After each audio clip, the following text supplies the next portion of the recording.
গ্রামের মেলাতে হঠাৎ করে মিষ্টির বিক্রি বেড়ে যাওয়ায় মিষ্টির দোকানের মালিক তার ১৩ বছরের ছেলে পিন্টুকে পাঠিয়েছে বাড়ি থেকে আরও মিষ্টি নিয়ে আসার জন্যে। বাড়ি থেকে মেলা বেশ দূর। হাঁড়ি ভরে মিষ্টি নিয়ে বাড়ি থেকে বের হওয়ার সময় রিন্টুর সঙ্গে পিন্টুর দেখা হয়ে গেল। রিন্টু হচ্ছে পিন্টুর বন্ধু।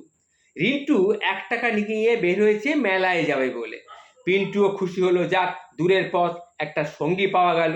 রিন্টুর পকেটে ১ টাকা আর পিন্টুর মাথায় মিষ্টির হাঁড়ি। একটু হাঁটার পরে রিন্টুর খুব খিদে পেয়ে গেল। সে বন্ধুর কাছ থেকে ১ টাকা দিয়ে বলল যে, বন্ধু তুই ১ টাকা রাখ, আমাকে ১ টাকার মিষ্টি দে। ১ টাকার মিষ্টি দিল, দিয়ে পিন্টু পকেটে টাকাটা রেখে দিল। আর একটু হাঁটার পরে রিন্টুকে বলল, দে, আমি বড্ড ক্লান্ত হয়ে গেছি রে, তুই একটু এই মাথায় এই হাঁড়িটা নে আর আমার সঙ্গে একটু চল। এবার রিন্টু মাথায় নিয়ে হাঁটতে থাকে। এবার বন্ধুর কাছে মিষ্টির হাঁড়ি আর পিন্টুর পকেটে ১ টাকা। পিন্টুরও খিদে লেগেছে। যেহেতু পিন্টুর পকেটে ১ টাকা আছে, তাই সে রিন্টুর কাছে এই ১ টাকা দিয়ে বলল, আমার তুই খিদেটা নিবারণ কর, এই নে তুই ১ টাকা রাখ, আমাকে একটা মিষ্টি দে। রিন্টু ক্লান্ত হয়ে পড়ল, পিন্টুও ক্লান্ত হয়ে পড়ল। এবার মাথায় করে হাঁড়িটা নিয়ে তারা হাঁটছে। এবার রিন্টুর পকেটে ১ টাকা আর পিন্টুর কাছে মিষ্টি। একটু দূরে রিন্টু আবার ১ টাকা দিয়ে পিন্টুর কাছ থেকে একটা মিষ্টি কিনে নিয়ে খেলো এবং তারপরে আবার তারা হাঁটতে লাগলো। দুই বন্ধু এইভাবে পালাক্রমে মিষ্টির হাঁড়ি বয়ে নিয়ে যেতে ১ টাকা একবার এ মিষ্টি কিনে খায়, ১ টাকা দিয়ে একবার ও মিষ্টি কিনে খায়।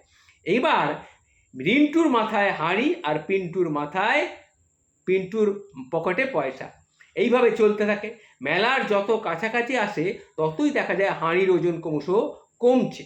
এইভাবে মেলায় গিয়ে যখন পৌঁছলো, তখন মেলায় আর মিষ্টি নেই, শুধু রস পড়ে আছে আর ১ টাকা ওদের কাছে রয়েছে। অর্থনীতির ভাষায় হয়তো পিন্টু আর রিন্টুর মধ্যে ১০০ টাকা বিনিময় হয়েছে। মিষ্টি বিক্রির ভালো দামও পাওয়া গেছে, কিন্তু প্রকৃতপক্ষে দিনের শেষে তারা পেয়েছে ১ টাকা আর একটা ফাঁকা হাঁড়ি। আমাদের মাথাপিছু আয়টাও ঠিক এমনই। কেউ ভাবছেন অজান্তেই আমরা বড়লোক হয়ে যাচ্ছি, কিন্তু প্রকৃতপক্ষে আমাদের হাঁড়ি কিন্তু খালি হয়ে যাচ্ছে। দ্রব্যমূল্যের গতি ক্রমশ বেড়েই চলেছে অস্বাভাবিক হারে দ্রব্যমূল্যের গতি বেড়েই চলেছে। মাথাপিছু আয় ওই ১ টাকা পকেটে নিয়ে উন্নয়ন আর সমৃদ্ধির গান গাইতে গাইতে দিনের শেষে জনগণকে ওই শূন্য হাঁড়ি মাথায় নিয়েই ঘুরতে হচ্ছে। কি ঠিক বললাম তো? নমস্কার।